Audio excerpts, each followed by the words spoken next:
Alors, deuxième point de notre cours. Factoriser. Factoriser, vous verrez que quand on fait du calcul littéral, il y a deux mots qu'on utilise énormément, c'est développer, qu'on a vu précédemment, et factoriser. Factoriser, c'est quelque part un peu l'inverse de ce qu'on a fait quand on a développé. D'ailleurs, regardez bien, factoriser, on a deux possibilités pour factoriser, soit on utilise un facteur commun, soit une identité remarquable. Eh bien, regardez les égalités qui sont là, ce sont les mêmes égalités que quand on fait la distributivité, sauf qu'on les prend dans l'autre sens. Quand on distribue, on fait k fois a plus k fois b, ça donne ka plus kb. Alors, et bien là, on part du résultat pour arriver à l'expression de départ. Regardons tout de suite ce que ça peut donner en exemple. Je dois mettre en évidence un facteur commun. Ben oui, quand je factorise, vous voyez ici ka plus kb, il y a le k qui est identique dans ces deux termes-là. Donc je vais essayer de décomposer un peu chaque terme pour faire apparaître un facteur commun. Donc 7x, eh bien j'ai pas 50 possibilités, j'ai que 7 fois x, et 42 c'est 7 fois 6. Donc je viens d'obtenir mon facteur commun. Alors, mon facteur commun ici c'est 7. Donc je vais le mettre au début de mon expression, 7, d'accord, c'est mon facteur commun, fois, j'ouvre une parenthèse, eh bien le 7 il est multiplié par x moins 6. Donc 7x moins 42 c'est 7 fois x moins 7 fois 6 et 7 fois entre parenthèses x moins 6 que je peux écrire sans le fois, c'est-à-dire 7 facteurs de x moins 6. Et si je redéveloppe cette expression, je vais réobtenir 7x moins 42. 7 fois x ça fait 7x, 7 fois moins 6 ça fait moins 42. Pour la e, je décompose 12y. 12y, je peux les décomposer en 2 fois 6 fois y. Et le 30y au carré, 30 je peux le décomposer en 5 fois 6. Et le y en y fois y. Enfin le y au carré plutôt en y fois y. Je vais faire apparaître un facteur commun. Alors ici je peux mettre en facteur plusieurs choses. J'ai déjà le y, mais j'ai aussi le 6. Donc mon facteur commun, ça va être 6 fois y. Voici mon facteur commun. J'ouvre ma parenthèse et je mets dans la parenthèse bien, ce qu'il reste. Donc 6 fois y, il reste le 2, plus 5 fois y. Je mets quelque part dans ma parenthèse tous les éléments que je n'ai pas soulignés. Ensuite, je simplifie un petit peu mon expression. 6 fois y, ça fait 6y, facteur de 2 plus 5y. Je vérifie en développant. 6y fois 2, 6 fois 2, ça fait 12, donc 12y, plus 6y fois 5, 6 fois 5, 30, y fois y au carré. J'obtiens bien mon expression de départ. Dernière expression, 5x au carré moins 5.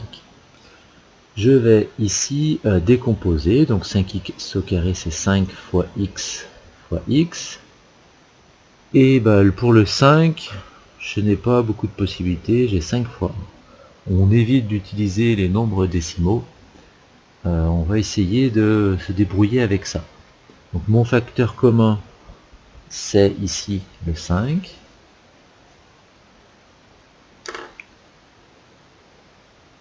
« 5 fois entre parenthèses, et bien il me reste quoi? X fois x moins 1. Je simplifie un peu mon expression, ce qui me donne 5 facteurs de x fois x, ça fait x au carré, moins 1. Je vérifie, 5 fois x au carré, ça fait bien 5x au carré, et 5 fois moins 1, ça fait bien moins 5.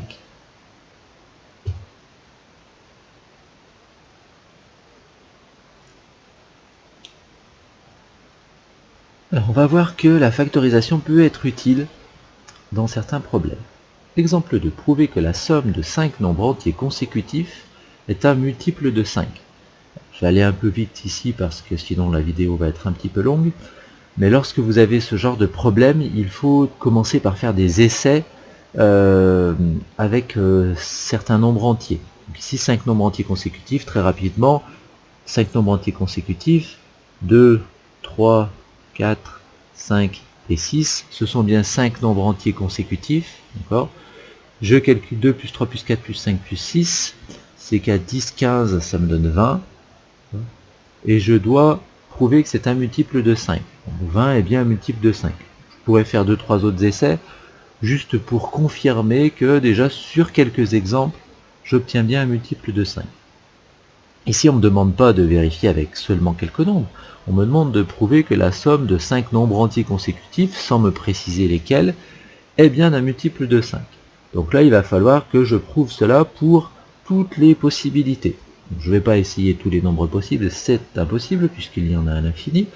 Donc là, je vais utiliser le calcul littéral. Donc je vais poser ici une inconnue. Donc soit n, le plus petit des 5 nombres entiers.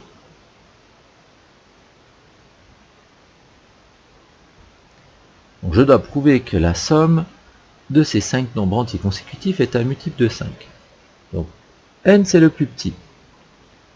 Juste après n, eh bien, le suivant c'est n plus 1. Le suivant c'est n plus 2.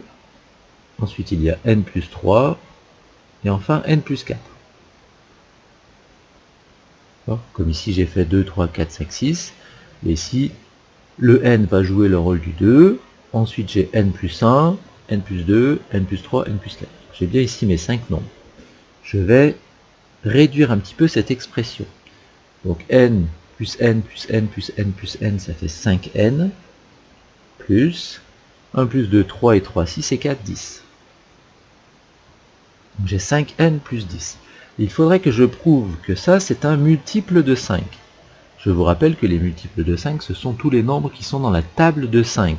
Donc tous les nombres qui s'écrivent 5 fois quelque chose. Donc c'est là que je vais utiliser ce que l'on vient de voir, c'est-à-dire la factorisation. Ah oui, 5n c'est 5 fois n, et 10 c'est 5 fois 2. Ce qui veut donc dire qu'ici, mon facteur commun c'est 5, fois, entre parenthèses, n plus 2. Donc je viens bien d'écrire la somme de ces 5 nombres entiers consécutifs sous la forme 5 fois quelque chose. Donc ça veut bien dire que la somme de ces 5 nombres entiers est bien un nombre qui est dans la table de 5, donc c'est bien un multiple de 5.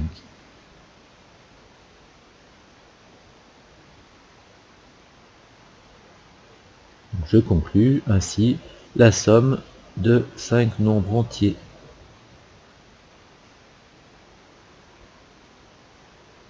consécutifs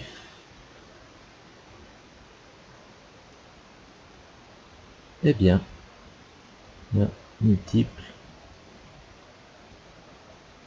de 5. Je vous rappelle, c'est un multiple de 5 parce que c'est dans la table de 5, ça veut dire que ça s'écrit sous la forme 5 fois quelque chose. Si c'est bien ce que j'ai, 5 fois n plus 2, et ça c'est bien un nombre entier. C'est ce qu'il faut aussi bien vérifier. Oui, puisque n est un nombre entier, n plus 2 sera un nombre entier. Si n égale 0, n plus 2 ça fait 2. Si n égale 1, n plus 2 ça fait 3, etc. Alors nous avons vu que pour factoriser, on pouvait utiliser la factorisation avec un facteur commun. On peut aussi utiliser une identité remarquable, la même identité remarquable que l'on a vu dans le développement, sauf que nous on l'a vu dans l'autre sens. On a vu que a plus b facteur de a moins b, ça donnait a au carré moins b au carré. Voyons tout de suite l'exemple. Factoriser si possible les expressions g, h, i et j. Expression g égale x au carré moins 49. Donc pour la factoriser et utiliser ceci, je dois vérifier qu'elle est bien sous cette forme. Un nombre au carré moins un autre nombre au carré. Donc j'ai bien déjà le moins, j'ai le premier nombre au carré, il n'y a pas de souci. Il me manque en fait la transformation du 49 sous la forme quelque chose au carré. Vous savez que 49 c'est le carré de 7, donc ça me donne x au carré moins 7 au carré. Donc ici le x va jouer le rôle de a, le 7 va jouer le rôle de b, ce qui me donne donc x plus 7 facteur de x moins 7. Bien entendu, comme nous l'avons vu dans le développement, je pourrais très bien écrire x moins 7 facteur de x plus 7. Je vous rappelle, un 4 fois 3 c'est la même chose que 3 fois 4. Voyons le h. Je dois vérifier que c'est bien sous la forme a au carré moins b au carré. Alors 36x au carré, il faut que je le fasse apparaître sous la forme un nombre au carré. Là je mets des parenthèses, Et je réfléchis en me disant 36x au carré, c'est le carré de quoi? Bon, x au carré, c'est le carré de x. 36, c'est le carré de 6. Donc 36x au carré, c'est le carré de 6x. C'est 6x le tout au carré. Je vous rappelle, 6x le tout au carré, 6 fois 6, 36, x fois x au carré. 100, c'est le carré de 10. Donc j'ai 6x le tout au carré moins 10 au carré.